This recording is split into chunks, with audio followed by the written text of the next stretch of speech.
Bukan uangnya yang bermasalah, Mbak, tapi bermasalahnya adalah diri kita sendiri. Bicara financial planning nggak cuma technical, kita Betul. jago mengatur uangnya, angka-angka ya, tapi lebih kepada Diri sendiri. attitude. Kalau uang ini nggak diatur, maka kita akan diperbudak oleh uang.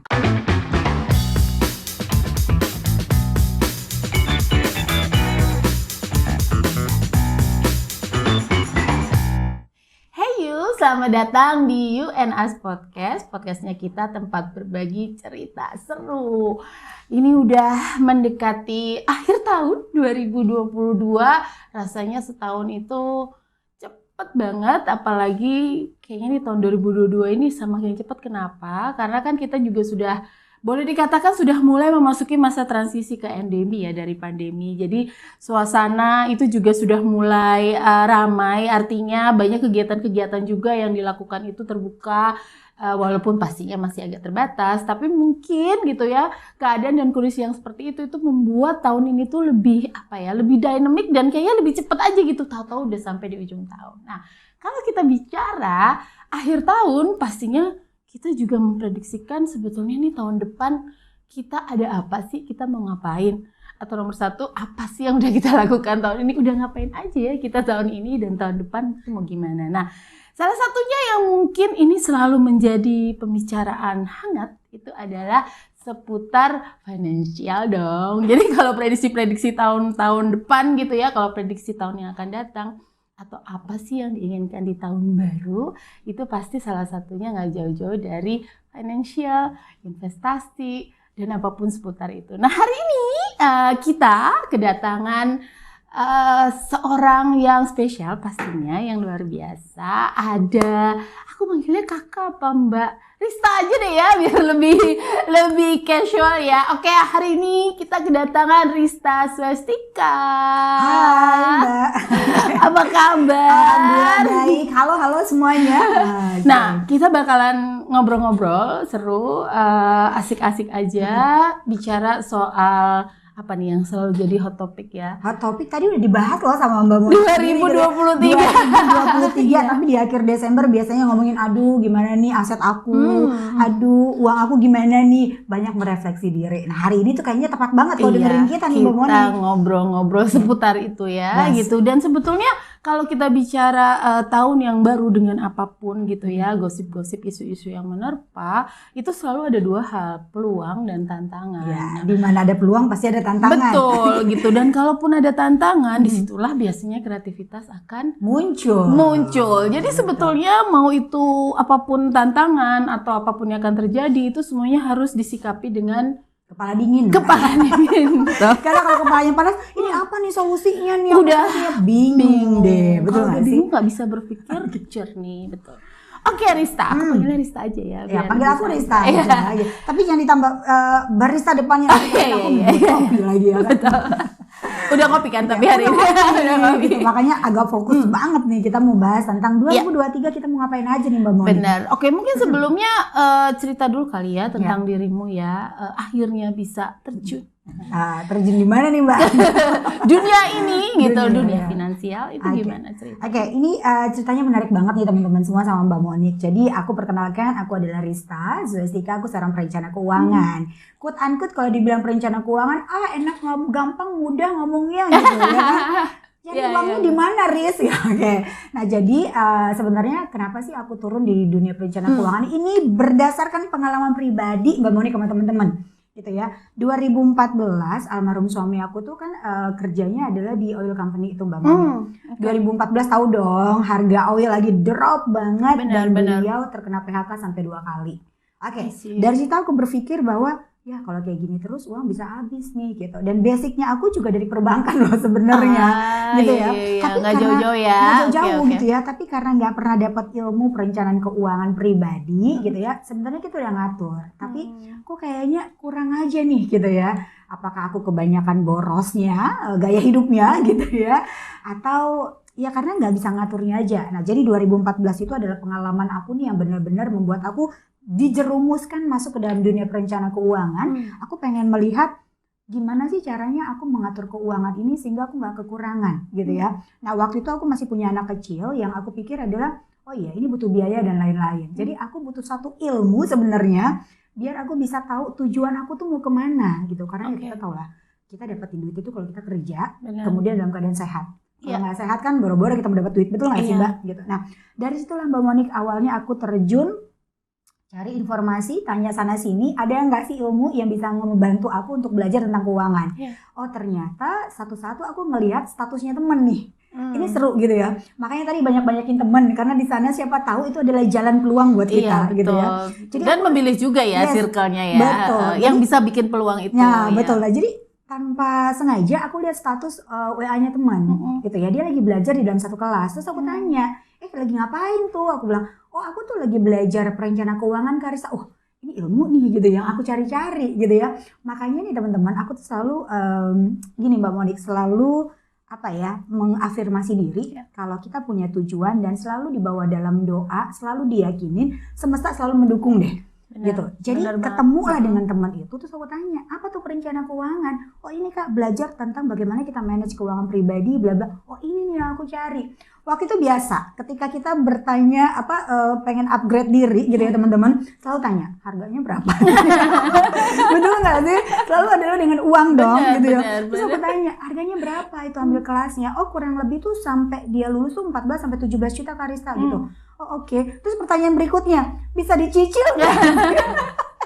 Bener ya Mbak? Karena pada saat itu kan kondisi keuangan lagi babak belur deh ceritanya gitu. Tapi pengen upgrade ilmu gitu. Oh bisa Karissa. Oh ya udah. Akhirnya di situ betul kata Mbak Monik tadi, ada peluang, ada tantangan dan pasti ada caranya gitu ya. Betul. Terus aku mikir gimana caranya aku dapat uang 14 juta ini agar aku bisa upgrade ilmu. Ngomong dong sama almarhum suami gitu ya. Aku tanya, Pak boleh nggak aku pinjam duit 14 juta? Ah ngapain kamu belajar ilmu itu bla bla. Oh ya sudah berarti nggak support gitu kan. Nah, aku cari tuh Mbak peluang-peluang yang aku memang ada value-nya aku gitu. Aku mulai dari MC lah, bikin konten lah gitu ya.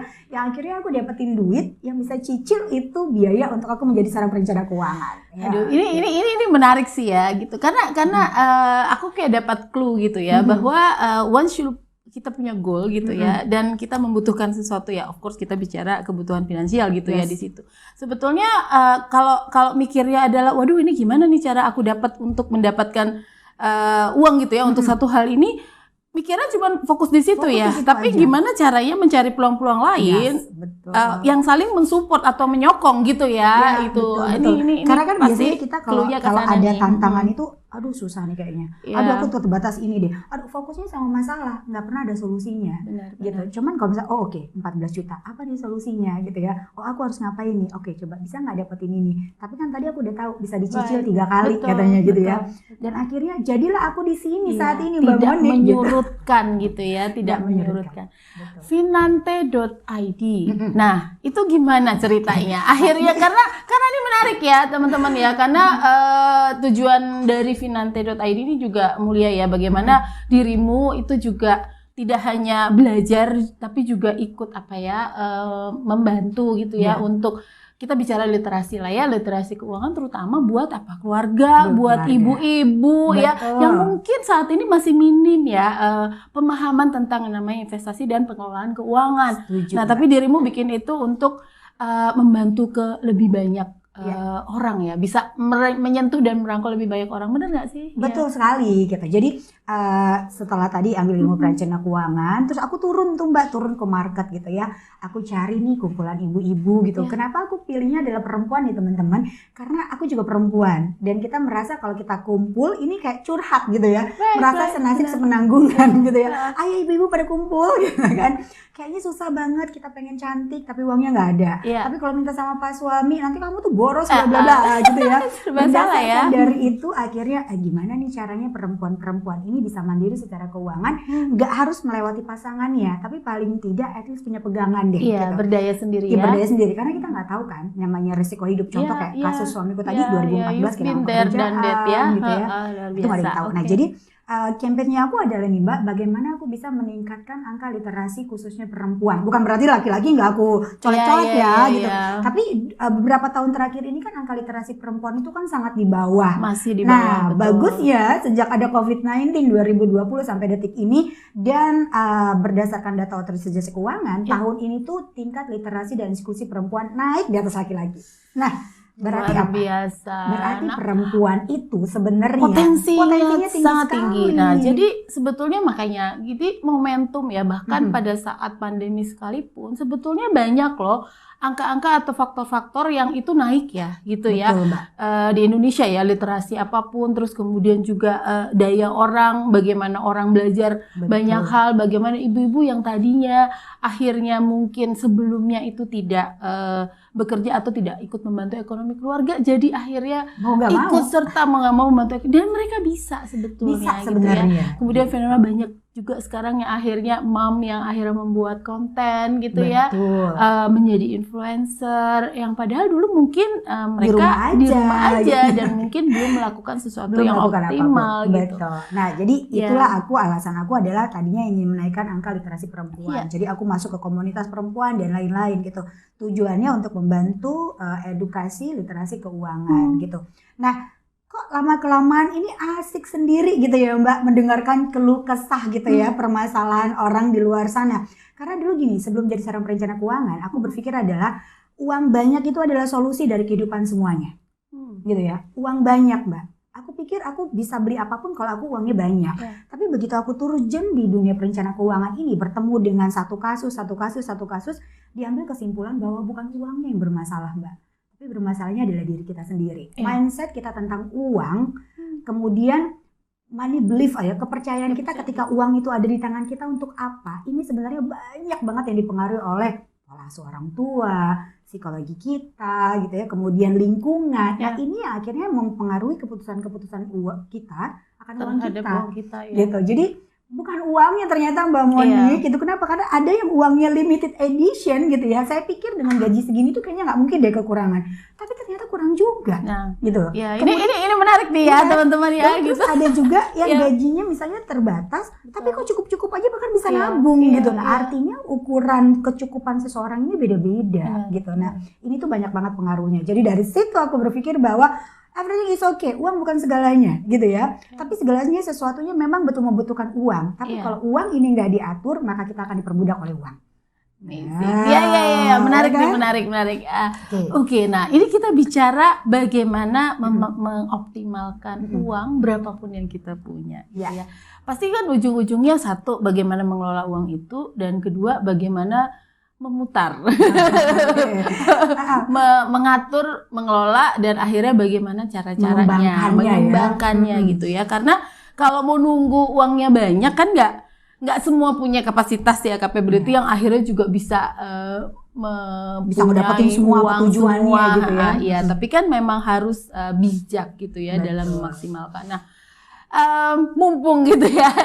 ini kayaknya menjadi isu banyak orang gitu ya. Kayaknya tahun depan aku baru mau mulai memanage keuangan, lewat gitu tahun depan. Tapi ya nggak kan? apa-apa gitu, daripada nggak sekali kita ceritain lagi gitu, kita kasih apa ya, Tips and trick inspirasi lagi, tips lagi nih. Kalau di pandanganmu gimana ya? Of course versus cerita-cerita 2023 nih yang mungkin ya banyak lah gitu ya informasi yang berkembang di luar sana yang mungkin banyak juga yang belum paham 100% ya. Oke lah, kita nggak bisa hindarin, wah ya nanti gelap, resesi global, krisis ekonomi dan segala macam. Tapi kan sebetulnya hal-hal ini yang perlu diantisipasi dan juga ya. pemahamannya harus tepat nih kayaknya. Bener nggak sih? Betul banget, gitu. betul. Nah, dirimu bisa cerita nggak nih bagaimana kita mengelola uang kita ini dan menghadapi apapun cerita. Oke, Ya. 2022 setiap bulan setiap tahun gitu ya Mbak, Ya. di bulan Desember itu selalu orang merefleksikan lagi Betul. gitu ya. Udah ngapain Iya kan? aja nih 2022. 12 bulan ke belakang kita ngapain aja gitu ya. Mulai dari percintaan, rumah tangga, Karir. pertumbuhan anak, karir, Finansial, keuangan. gitu ya. Kenapa? Karena segala sesuatu lini kehidupan pasti berhubungan dengan keuangan gitu ya. Dan tujuan kita bekerja adalah sebenarnya untuk menambahkan kekayaan. Betul nggak sih? Iya. Gitu. Tapi ketika di Desember Desember kita merefleksi lagi, ih kok aku kerjanya kayak kerja capek ya gitu ya, aset nggak bertumbuh, rumah nggak punya, masih ngontrak gitu ya, segala macam nggak bisa jalan-jalan kayak orang lain gitu ya. Oke, tenang aja. Kenapa? Karena setiap proses perjalanan hidup orang tuh pasti beda-beda gitu ya. Kita jangan pernah mengukur kemampuan kita dengan kemampuan orang lain gitu ya. Benar. Itu yang bikin stres ya kan. Selama kita ngelihat orang lain, kita pasti ngeliat orang lain yang lebih di atas kita kan. Betul, gitu. betul. Lupa bahwa masih banyak makanya gitu. aku selalu bilang gini, sebenarnya rezeki yang dikasih Tuhan itu sudah diukur sesuai dengan kemampuan dan value dalam diri kita. That's why ketika kita bisa amanah lah istilahnya kalau aku bilang tuh ya, bisa amanah mengelola keuangan itu dengan tepat, maka rezekinya juga lambat laun juga akan meningkat gitu. Tapi kalau kita nggak amanah, nggak memperlakukan uang ini dengan tepat, maka rezekinya segitu-segitu aja. Rezeki akan selalu datang pada orang yang siap, tepat gitu ya. Dengan jalan yang tepat juga gitu. Oke, Riz, 2023 ini kita harus seperti apa? Dengan ada informasi bahwa akan gelap lah, ada resesi global lah, suku bunga tingkat naik lah gitu ya. Sehingga gimana mau beli rumah dan lain-lain tuh Mbak Monik gitu. Teman-teman, Riz saya bilang deh, setiap hidup itu selalu ada siklusnya, betul nggak sih Mbak? Kapan naik, kapan turun, betul nggak? Kita nggak usah ngomongin secara global deh gitu. Kita ngomongin yang kecil aja, lingkungan kita aja gitu ya. Kondisi keuangan kita aja dulu, siap nggak kita gitu ya. Jangan ngomongin yang lain-lain dulu gitu. Oke, yuk gimana caranya agar kita siap di 2023? Karena setiap orang punya tantangannya dan tantangan beda-beda. Yang pertama adalah coba cooling down dulu. Kita harus bersyukur sampai hari ini kita masih bisa bernafas, betul nggak? Iya. Ya. Sehat juga. Di saat 2020 sampai 2022 ini kita berjibaku dengan yang namanya si COVID-19 gitu ya. Berapa banyak istri-istri yang jadi janda karena suaminya mungkin gitu ya tutup usia karena COVID, atau anak-anak yang menjadi yatim piatu atau yatim piatu karena orang tuanya kena COVID. Kita bersyukur aja dulu gitu sampai detik ini kita diberikan kesehatan, bernafas. Karena itu yang paling utama di samping uang dan lain-lain, betul nggak sih? Iyalah, kalau nggak sehat nggak bisa waras, nggak bisa ngapa-ngapain juga ya, nggak bisa nyari uang kan? Betul, yang ada nanti kita jadi beban aja buat orang. Oke, yuk kita bersyukur dulu. Kemudian yang kedua adalah coba kita cek-cek lagi. Yuk ambil catatan ya teman-teman, list nih ya. Sumber pendapatannya selama tahun 2022 ini gitu ya. Ribet banget anjing semangatnya aku Mbak Monik gitu ya. Ini tuh sumber pendapatannya dari mana aja? Apakah memang rutin kita terima gitu ya? Atau jangan-jangan ada yang on off nih pendapatannya gitu ya? Atau ada investasi dan lain-lain. Oke, di list dulu semuanya sehingga ketahuan sumber pendapatan kita dari mana. Kemudian kita cek lagi dalam 12 bulan kemarin uang kita itu kemana aja kita keluarinnya. Ini yang kita review. Oh ternyata jangan-jangan ada banyak pengeluaran yang hanya satu, ngikutin keinginan, impulsif, ya kan, impulsif buying gitu ya, semua dibeli, karena kalau nggak dibeli nanti aku nggak ditemuin nama Mbak Monik gitu ya, artinya gitu pengaruh lingkungan gitu kurang ya, keren gitu, atau jangan-jangan terlalu banyak untuk menyenangkan keluarga gitu ya, padahal sebenarnya keuangan kita belum di posisi itu gitu ya, atau jangan-jangan untuk diakui di lingkungan sosial kita sendiri, yang sebenarnya kita nggak mampu di posisi itu. Oke, yuk coba kita list lagi pengeluaran selama 12 bulan kemarin itu kemana aja. Kalau udah ketemuan, oh ternyata aku banyaknya di sini, coba dirubah. Ini waktunya kita untuk merefleksi diri, bukan menyalahkan diri ya. Enggak lah, biasanya kan gitu ya Mbak. Anda ya aja kemarin aku tuh nggak beli ini. Anda ya aja aku tuh bego banget sih gitu ya. Jangan pernah menyalahkan diri karena ini memang udah perjalanan Anda di 2022 gitu ya. Nikmatin dan yuk lakukan loncatan perubahan di 2023 karena tadi tuh banyak tantangan yang akan kita lewatin lagi gitu ya. Oke, setelah di list, lihat pengeluaran-pengeluarannya. Ada nggak pengeluaran yang bisa kita kurangin atau kita hilangkan gitu ya. Kemudian dimasukkan ke dalam pos-pos yang mungkin jangan-jangan belum punya dana darurat ya Mbak Monik gitu ya. Bener-bener. Itu tuh yang kayaknya setiap tahun orang-orang harus diingetin ya kan. Jangan-jangan belum punya dana darurat gitu. Atau jangan-jangan belum punya mitigasi resikonya dalam bentuk perlindungan. Oke, kita nggak tahu loh 2023 kalau misalnya krisis pangan dan lain-lain, ternyata kita kena emas sakit dan lain-lain. Butuh biaya. Oke. Nah kemudian yang ketiga, jangan-jangan kita lupa lagi berbagi dengan orang lain gitu ya, dengan lingkungan sekitar. Saking asik memperkaya diri sendiri yang nggak kaya-kaya gitu ya. Lupa berbagi. Udah lupa sama orang lain, ya diri sendiri juga nggak nambah-nambah ya kan. Gitu. Kenapa? Jangan lupa loh ya, dalam rezeki kita itu ada rezeki orang lain yang mesti kita keluarkan juga. Siapa tahu rezekinya nanti bisa berkali lipat. Ya. Oke. Nah, jangan-jangan gitu ya, saking asik mempercantik diri gitu ya, ingin diakui di lingkungan sosial, jangan-jangan kantong kita sendiri gitu ya, mulai dari tabungan, kemudian rumah gitu ya, atau misalnya aset-aset yang investasi, jangan-jangan kita nggak punya lagi gitu ya. Boncos semua ya. Boncos semua lagi. Ya aku kan udah kerja 5 tahun Riz, aku udah kerja 10 tahun Riz, atau asetnya nggak punya. So mau ngapain? Coba refleksi lagi diri. Dari situ yuk kita lihat satu-satu dibenahin, buat anggarannya gitu ya. Bukan berarti merencanakan keuangan tuh nggak ngopi, nggak nonton drakor gitu ya, nggak beli barang apapun gitu ya, nggak beli skincare. No enggak. Itu semuanya harus dianggarin. Semuanya dianggarin tapi sesuai dengan kantong kita, bukan kantong orang lain gitu ya. Benar. Yang paling susah adalah mengukur kantong orang lain. Iya, itu dia. Yang bikin susah itu kan gaya ya, sama gengsi ya. Karena pendapatan sama gaya hidup berbanding terbalik gitu. Iya. Ya, jadi di situ dicek lagi gitu ya. Kalau misalnya ternyata ada pengeluaran yang tidak terlalu penting, yuk kita penuhin pos-pos yang penting saat ini. Kalau nanti memang ada resesi global, suku bunga naik dan lain-lain, artinya ini akan berimpact pada kebutuhan kita pribadi gitu ya, pada kondisi keuangan kita. Mulai dari bagaimana kita punya dana darurat. Kalau terjadi resesi global dengan krisis pangan dan lain-lain, bagaimana dengan ketahanan keluarga kita gitu ya. Nah kemudian yang kedua, kalau suku bunga naik gitu kan ya, ini yang udah naik sih, kita masih ditahan-tahan gitu kan ya. Bagaimana dengan cicilan-cicilan perumahan kalian gitu kan ya, bisa kebayar nggak nanti? Nah ini yang perlu kita antisipasi, gak usah kita ngomongin secara global deh, ngomongin dulu dalam keuangan kita pribadi aja. Bagaimana kesiapan kita gitu ya. Nah dari sana tadi, kurangi pengeluaran yang nggak penting, masukin ke dalam pos-pos yang penting, mulai dari dana darurat, kemudian asuransi atau BPJS-nya gitu ya. Kemudian coba kita lihat kalau misalnya kita saat ini punya cicilan-cicilan KPR dan lain-lain, kita penuhin dulu sehingga dalam jangka waktu misalnya 6 atau 12 bulan kemudian kita nggak perlu bingung. Kenapa? Karena uangnya udah siap. Gitu. Atau misalnya yang mau ngambil cicilan, misalnya mau nambah rumah gitu ya, atau mau punya rumah karena urgent banget 2023 harus punya rumah. Coba dihitung gitu ya, kira-kira kita mampu bayar atau enggak, dibuat strateginya gitu. Iya, bener sih kayak misalnya ya, bahkan kita belum mau berencana punya rumah nih misalnya dalam waktu 1 tahun ke depan. Tapi di 1 tahun itu sebetulnya sudah bisa mencicil yang namanya DP-nya gitu. DP-nya sendiri gitu ya, udah disisihkan. Jadi kan sebetulnya itu habit yang nggak mudah ya gitu ya, tapi memang harus seperti itu. Salah satu, kalau nggak nanti begitu setahun lagi, waduh DP-nya dari mana nih? Padahal ya pengen beli rumahnya udah dari setahun sebelumnya gitu. Betul. Kan. Harusnya setahun itu bisa buat nyicil sedikit-sedikit lah ya gitu, sesuai sama kemampuan. Nah jadi pas pada saat sudah ingin membeli ya uangnya udah ada. Sudah ada ya berapapun itu gitu yang bisa terkumpul. Yes, betul. Jadi yang ada nanti setiap tahun mundur terus. Karena aku selalu bilang gini nih sama teman-teman, semua gitu atau klien-klien aku bilang gini, kalau bukan kita yang mengusahakan gitu ya, semua tujuan kita nggak akan ada yang mengusahainnya, betul nggak sih? Semua ya kan? Kita juga gitu. Kita juga yang memulai dan menyelesaikan ya kan. Betul. Gitu. Apalagi kalau perempuan-perempuan, karena ini adalah hari ibu. Iya.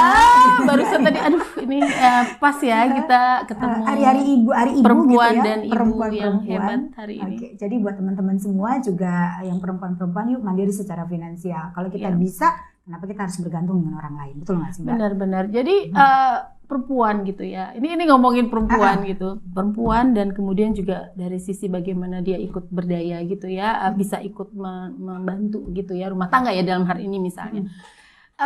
Kadang-kadang kan banyak faktor gitu ya sebagai perempuan yang juga perlu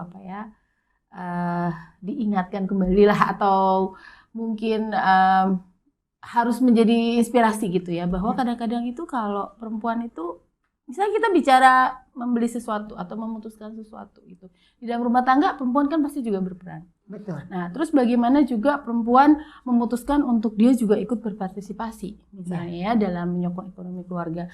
Terus kemudian dia juga harus punya tanggung jawab yang lain gitu. Banyak ya. Ya, jadi kadang-kadang pada saat ini sosok perempuan harus melakukan ini semua gitu ya. Kenapa mungkin hari ini bukan bermaksud kita bicara financial planning khusus untuk perempuan ya, bukan, tapi mungkin dengan kenapa perempuan, karena dengan terlalu banyaknya job desk gitu ya. Nah ini nih gimana dia menyeimbangkan. Satu nih ya, dia harus bekerja gitu ya. Aha. Kemudian dia juga harus ya pasti ikut mendukung keluarga.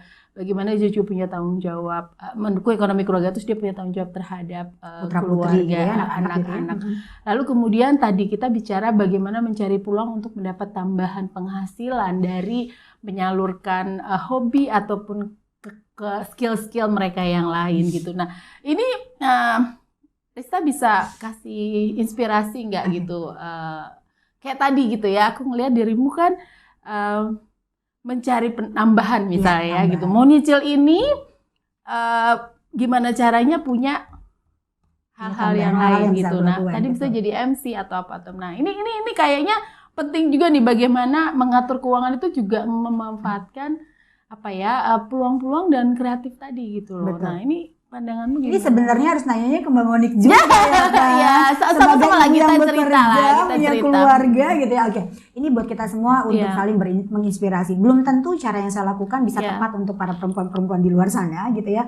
Tapi paling tidak ambil yang baiknya, yang buruknya atau yang gak cocoknya yang gak bisa dilakukan jangan diambil. Gitu selalu ambil baiknya lah ambil gitu. Baiknya, inspirasi gitu ya. Orang itu apa yang dilakukan oleh orang lain itu kan sebetulnya belum tentu benar tadi kata kamu, tapi nggak mungkin nggak ada value gitu ya, atau yang baik yang bisa diambil. Oke, betul. Tantangan kita menjadi seorang perempuan adalah seorang istri, seorang ibu. Kemudian harus bekerja juga untuk membantu perekonomian rumah tangga misalnya gitu ya. Ini adalah tantangan yang berat. Kadang-kadang tidak menutup kemungkinan ketika karir seperempuan ini lebih tinggi dibandingkan pria, ada huru-hara, wah mulai belagu nih, sombong nih gitu kan ya, udah mulai nggak ngurus anak nih ya kan, belakang-belakang udah pada ngomong gitu ya. Tapi balik lagi support system itu penting Mbak Monik gitu ya. Jadi ketika kita istri itu kan harus ada persetujuan dari pasangan katanya gitu kan, biar jalannya mulus gitu ya. Jadi ini perlu dikomunikasikan dulu nih teman-teman gitu ya. Makanya tadi kenapa penting sekali kalau kita sudah berkeluarga atau mau berkeluarga membahas keuangan itu dengan pasangan, ada keterbukaan. Jangan kayak beli kucing dalam karung. Ya atau kayak gini nggak merit deh. Ya susah ya, karena pada saat kita ngomong financial planning kan nggak lepas dari kondisi kita ya. Salah satunya kalau kita sudah berkeluarga kan. Betul, makanya ini mengingatkan juga buat teman-teman masih single, jangan hanya cinta-cinta melulu. Karena cinta nggak cukup buat bayar cicilan. Nggak cukup buat bayar cicilan itu sekali. Ya kan? Gitu, jadi benar-benar harus ada keterbukaan, dibahas bareng-bareng. Karena saat ini membahas keuangan itu bukan suatu hal yang tabu, tapi suatu hal yang harus dilakukan. Karena faktanya kalau kita lihat dari fakta-fakta Kementerian Sosial dan lain-lain, angka perceraian itu salah satu penyebabnya adalah karena uang. Karena keuangan. Sebenarnya bukan uangnya, tapi jangan-jangan kita nggak bisa mengkomunikasikannya. Gitu ya. Jadi bahas dulu dengan pasangan. Kita mesti tahu dulu kebutuhan kita sekeluarga itu berapa, pendapatan pasangan itu berapa. Kalau misalnya memang kurang, yuk kita dari sisi perempuan membantu angka kekurangannya ada di mana. Baru kita kerja bareng, misalnya si pasangan ini fokus dengan pekerjaan utama dia sebagai karyawan, let's say misalnya, atau berbisnis, sedangkan si istri apa yang bisa dilakukan, apakah ia menjadi karyawan juga keputusannya, atau bisa tetap produktif meski dari rumah, jadi bisa tetap menjadi ibu, tetap bisa jadi istri, dan tetap bisa nambah pendapatan juga. Banyak caranya, tapi yang penting adalah harus dikomunikasikan. Karena kalau nggak dikomunikasikan, ada nih ibu-ibu gitu ya, kerja dari rumah nih Mbak, ya jadi reseller sibuk, untungnya nggak seberapa, yang ada anak kucak-kacir. Iya betul. Jadi apapun itu kuncinya adalah dibahas dengan pasangan. Nah, balik lagi kalau ngomongin keuangan, perempuan itu kan banyak yang quote-unquote menjadi manajer keuangan dalam rumah tangga. Menteri keuangannya juga. Tidak menutup kemungkinan pria juga sama gitu ya. Jadi memang harus komunikasi aja. Kalau misalnya kita memang tipe yang boros, ya mungkin pasangan yang bisa mengaturnya. Gitu. Atau jangan-jangan ketika pasangan itu cuek, mungkin si istri yang bisa ngaturnya. Everything Mbak, semuanya harus dikomunikasikan. Kalau nggak dikomunikasikan ribut gitu ya. Iya benar ini. Kenapa kok kita bahasnya sampai ke sana ya gitu? Karena memang pada saat kita bicara financial planning itu kan faktornya nggak cuma uang. Tadi sebetulnya aku menanyakan itu karena itu ya teman-teman. Karena faktor apa yang mau di planning gitu kan bukan cuma uangnya, tapi ya tadi gitu ya, support sistemnya, kondisi sekitar kita dan lain sebagainya, family, komunikasi gitu ya, circle dan lain sebagainya, itu akan menjadi faktor penting bagaimana kita bisa punya sikap gitu ya, ya tadi gitu ya, mengelola uang itu dengan bijak ya, tanpa harus ribut gitu kan. Betul, karena gini, ngatur keuangan itu kan kita punya tujuan jangka pendek, menengah, dan jangka panjang. Apalagi kalau kita sudah keluarga, istri punya tujuannya misalnya mau beli rumah dalam waktu 2 tahun, si suami pengennya beli mobil dulu nih gitu ya. Aku aku pokoknya mau investasinya ke mobil, istri pengennya ke rumah. Nah ini kalau tidak dikomunikasikan repot. Kenapa? Karena uangnya uangnya segitu aja. Jadi harus ada komunikasi. Jadi harus punya uang segini, harus diurus dengan cinta. Harus diurus dengan cinta, tapi cinta nggak cukup buat bayar cicilan. Jadi harus ada komunikasi sehingga nanti kalau misalnya mau nambah aset di tahun 2023, contoh mau beli rumah kah, atau misalnya mau beli kendaraan kah, gitu, atau mau beli tanah kah, gitu ya, atau beli apartemen sekalipun, itu tujuannya jelas. Kemudian dengan kondisi nanti 2023 yang akan gelap dan lain-lain gitu ya, itu sudah terplanning sejak dini. Sehingga once terjadi resiko di tengah jalan, kita udah punya antisipasinya. Perencanaan keuangan tuh ibarat payung, Mbak. Gitu, yang belum tentu kita gunain, tapi once kalau hujan, payung itu bisa kita buka dengan lebar. Anytime, ya. Oke, last one nih pertanyaannya. Ini tadi masih bicara kan mengenai secara umum gitu ya, bagaimana kalau aku rasa sih lebih ke sikap ya. Kayaknya by the end of the day, bicara financial planning nggak cuma technical, kita jago mengatur uangnya, angka-angka ya, tapi lebih kepada attitude ya, mentality gitu ya. Nah, ini tadi kita udah bahas. Nah, ini yang last questions gitu, mengenai pilihan investasi ya. Kita bicara properti, kita bicara saham, emas, dan sebagainya gitu.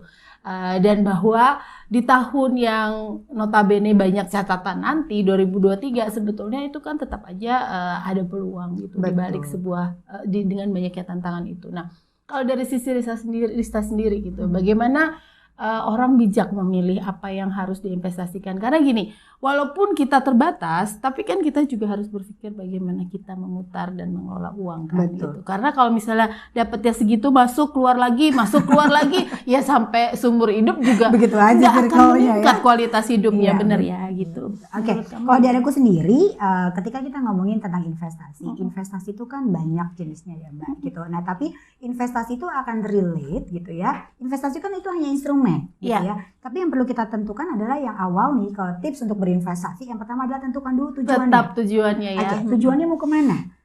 Jangka pendek, menengah atau jangka panjang gitu ya. Misalnya mau beli rumah, mau beli rumahnya. Biasanya paling ketakutan gitu. Ini Rista, invest properti ya. Waduh ini suku bunga tinggi dan lain sebagainya. Nah, mungkin fokus yang itu kali ya, coba. What do you think gitu? Investasi itu ada dua jenisnya. Aku jelasin lagi ulangan ya. Jadi ketika kita mau berinvestasi, tipsnya adalah yang pertama tentukan dulu tujuannya, gitu ya. Kenapa? Karena kalau ibarat kayak kita nyetir mobil gitu, kita keluar nih dari garasi, terus nggak punya tujuan, muter, habis waktu, stres, bensin habis, betul nggak sih? Begitu juga dengan investasi, tentuin dulu mau apa targetnya. Misalnya target risk dalam waktu 12 bulan ke depan aku harus ngumpulin DP rumah misalnya. Berarti udah kelihatan tuh tujuannya adalah DP rumah, waktunya 12 bulan, berapa DP-nya? Misalnya 200 juta. Yuk udah tahu nih angkanya. Kemudian kita cek kondisi keuangan kita. Kalau dalam waktu 12 bulan untuk dapetin 200 juta tadi misalnya gitu ya, berapa yang harus kita saving dari awal? Nah, kita bermain strategi nih gitu ya. Setelah dihitung-hitung sama pasangan atau sendiri gitu ya, ternyata hanya bisa saving 5 juta misalnya. Kalau 5 juta kan berarti itu which is 60 juta. Kita kekurangan 140 juta. Gimana nih caranya? Tutupnya dari mana gitu kan ya. Karena waktu kita tuh pendek 12 juta. Dua caranya adalah mundurin gitu ya. Targetnya nggak bisa tahun ini. Jadi mungkin 2 tahun ke depan. Tapi kamu harus ngitung lagi. Kalau tadi targetnya 200 juta, mungkin karena ada inflasi naik dong. Mungkin jadi 220 juta. Nah kita pikir lagi tuh. Atau yang kedua adalah gitu ya, turunin target harga rumahnya. Yang sesuai dengan ekspektasi aja gitu ya. Terus tanya lagi, tujuan kamu beli rumah untuk apa? Apakah untuk punya aset pribadi aja? Sehingga dilihat, udah kerja punya aset, keren gitu ya. Jangan lupa gitu ya. Atau memang ini untuk akan ditinggalkan. Butuh ya, untuk kebutuhan. Nah ini dipikirin dulu. Kenapa? Karena kita berpikir dengan jangka waktu untuk pembayarannya, sama kondisi kita nanti next ke depannya bisa bayar atau tidak. Gitu ya. Risk urgent banget untuk ditinggalin dalam waktu 12 bulan harus dapat 200 juta, tapi hanya bisa saving 5 juta. Yang pertama adalah kekuatan doa. Bawa dalam doa, minta sama Tuhan. Ya kan? Udah jelas banget. Nah, kemudian fokus. Gimana caranya lihat strategi untuk nambah peluang. Kalau tadi 5 juta berarti 60 juta dalam waktu setahun gitu ya. Ini agak berat nih 140 gitu ya. 140 juta gimana caranya? Otomatis aku harus nabung jangan-jangan ini kurang lebih 10 jutaan gitu ya Mbak. Berarti kita mesti kurang berapa? 5 jutaan kan? Gimana caranya 5 juta? Tanya, value dalam diri kita itu apa? Kita kita bisanya ngapain. Hal-hal lain yang bisa kita lakukan. Betul nggak? Betul. Apakah kita nanti jualan online gitu ya? Apakah kita jadi content creator? Apakah YouTuber? Apakah bantu teman? Apakah jadi sales marketing? Kan peluangnya banyak. Benar. Gitu ya. Cuman ketika nanti kita jabarin, ya aku kan introvert Mbak, nggak bisa ngapa-ngapain. Iya. Udah tembok kan? duluan Ya kan udah buat ada dirinya. tembok. Jadi ya kayak gitu itu udah Iya. waktunya kita buka diri.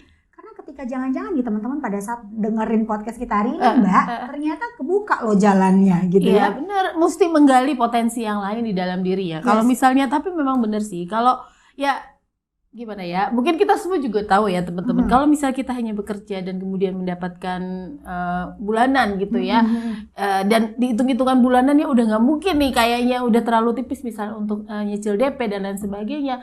Ya kalau cuma berjibaku di situ aja kan nggak Ya, kan maju-maju mana bisa, ya. Mbak. Tapi bagaimana Betul. mencari peluang-peluang lain gitu Nah, ya. jangan-jangan Mbak Monik nanti punya peluang nih buat kamu. Maksudnya apapun sampingan yang bisa dilakukan yang memang juga ya harus tetap menyenangkan ya Tetap gitu. menyenangkan. Artinya sesuai sama passion, hobi, kemampuan dan lain sebagainya gitu. Nah, jadi itu kan juga sebetulnya cara-cara untuk menghadapi tahun depan, melihat peluang-peluang lain juga gitu. Karena kan misalnya nih harus bertahan di pekerjaan, karena kan memang kondisi kan ya we know lah ya, memang lagi challenging lah ya perusahaan-perusahaan. Jadi kalaupun harus bertahan di perusahaan itu, tapi mungkin masih harus mendapatkan lebih dan peluangnya dicarilah adalah yang tadi gitu. Banyak kan. banget peluangnya, makanya fokusnya adalah dengan solusi bukan dengan masalahnya. Betul. Gitu ya. Nanti pusing sendiri betul, Mbak. gitu di Karena sini. di tantangan-tantangan pun tetap akan ada peluang-peluang. Jadi yang orang yang menang itu adalah orang yang bisa bertahan dan melihat peluang. Ya, dia bisa beradaptasi gitu ya. Nah, balik lagi kalau kita ngomongin investasi nih Mbak. Investasi itu ada dua jenisnya. Ya. Ada real asset dan paper asset gitu ya. Saya selalu bilang real asset itu adalah aset-aset investasi yang bisa kita lihat. Rumah, Ya, tanah, wujudnya ada gitu ya. Wujudnya bisa lihat, dan aset-aset ini juga ada yang nilainya nanti akan naik, ada yang nilainya turun. Susut, Oke. ya. Kayak mobil, motor masuk Udah aset pasti nggak susut aset gitu, dah, tapi tapi susut. susut, Begitu ya. Anda keluar dari dealer harganya langsung turun gitu Coba ya. buat gaya aja itu biasanya. Itu kebutuhan. Iya. Oke, tapi kalau misalnya seperti aset kayak tanah, rumah, ini adalah salah satu yang aku bilang nih Mbak. Kalau turun dari seminar ke seminar, aku selalu bilang, Ibu mau cepet kaya nggak? Gitu. Cepet kayaknya gimana Riz gitu kan ya, bukan ambil baskom isi air jaga lilin, bukan ya gitu ya, tapi adalah tadi berinvestasi di properti tanah gitu ya, atau properti gitu ya, rumah gitu ya. Ini adalah salah satu cara kita untuk kaya gitu. Hari ini kita beli misalnya rumah misalnya 500 juta, 5-10 tahun kemudian harganya naik nggak? Naik gitu ya. Makanya tadi ditentukan dulu gitu ya, tujuan kita berinvestasi itu untuk apa. Kalau nggak dimulai dari sekarang dan nggak mikirin strateginya, kehidupan kita akan stagnan terus. Jadi pada saat nanti 2024 direfleksi lagi, wah 2024 akan ada ini, kita bingung lagi gitu kan. Ini masih dua tahun ya menjelang pemilu gitu, tapi yang udah mikirnya udah waduh, kan? ini pasti sampai 2024 nggak bisa nih. Mungkin nanti setelah 2024 juga nggak bisa. Ya kapan lagi ya? Sampai 2030 gitu kan. Ya kan bener begitu sih, kehidupan bener. kita. Jadi yuk keluar dari zona nyaman yang sebenarnya nggak nyaman sih. Ya, keluar dari zona nyamannya, out of the box, lihat peluang-peluang gitu ya. Karena tadi ketika kamu udah bikin strateginya, kan tadi harus nambah pendapatan 5 juta. Makanya dibikin dulu strateginya. Jadi pada saat udah tahu strateginya, ngelihat peluangnya itu gampang. Ikut Mbak Monik deh gitu ya, jadi sales marketing misalnya gitu ya. Aku harus jual berapa nih gitu, aku dapat ini. Nah itu, jadi lihatlah cara-cara atau strategi yang sebenarnya bisa kita lakukan gitu ya. Jadi kita mengukur kemampuan kita juga gitu loh Mbak. Nah jadi kalau dibilang, Riz, kalau kita mau berinvestasi properti, loh saya juga tadi udah nanya melihat-lihat gitu ya, peluang gitu ya. Karena begini, ketika kamu siap dengan keadaan gitu ya, maka gak usah pernah tanya lagi, kapan waktunya tepat untuk berinvestasi gitu ya. Kapan waktu yang tepat untuk beli rumah, nggak perlu nanya lagi ya. Gitu ya, karena kamu udah bisa mengukur bahwa oke, saat ini aku memang butuh banget dan aku tinggal cari cara apa yang harus aku lakukan. That's it itu. Betul. Jangan terlalu pernah tanya kapan waktunya investasi, kapan waktunya beli rumah gitu ya. Itu ditanyakan kembali ke diri kita ya. Itu adalah ke diri kita karena kita bicara tentang kesiapan keuangan gitu. Ya, tapi itu menarik ya. Kadang-kadang kita selalu denial dengan itu, jadi faktor luar gitu kan ya, akhirnya dijadikan banyak excuse. Sementara mentalitas kita yang sebetulnya belum siap ya, apapun itu ya, pada saat apapun merencanakan keuangan, kemudian juga berinvestasi begitu ya kurang lebih. Betul. Betul banget. Oke, kita udah berapa lama? Udah lama ya kita ngobrol ya, seru-seru. Oke. Banget ya kan. Gitu. Closing satu statement buat teman-teman podcast UNAS buat 2023. Apa yang harus 3 hal? 3 kata yang penting untuk menyambut 2023. Buat teman-teman semua 2023 setiap tahun jangan penuh dengan ketakutan gitu ya. Tapi jadikan berita-berita di luar sana untuk memotivasi diri kita untuk jadi lebih baik dari tahun ke tahun, terutama tentang keuangan gitu ya. Karena tadi tujuan kita bekerja adalah bagaimana kita bisa memperkaya kehidupan kita, kemudian bisa membantu keluarga kita gitu ya. Jadi kalau nggak kita usahakan dari sekarang, nggak akan bisa yang ngusahain orang lain gitu ya. Benar. Jadi rencanakan keuangan kamu gitu ya, kemudian lihat peluang-peluang untuk nambah aset gitu ya, dan lihat juga peluang-peluang untuk nambah pendapatan. Karena kalau misalnya tadi kamu nggak punya strategi, maka aset kamu akan di situ-situ aja. Gitu, Mbak Monik. Jadi cuan dan bahagia. Cuan dan bahagia. Gitu ya, benar. Karena kalau kita nggak cuan, kita juga mentalnya nggak bahagia gitu ya, kayaknya hidup sia-sia. Dapat semuanya. Alright, thank you banget Rista. Sama-sama Mbak Monik. Banyak nih ngobrol lebih banyak nih udah dicolek-colek gitu ya, colek-colek. Terima kasih teman-teman yang sudah menonton UNAS Podcast. Tunggu lagi kejutan kita sama teman-teman kita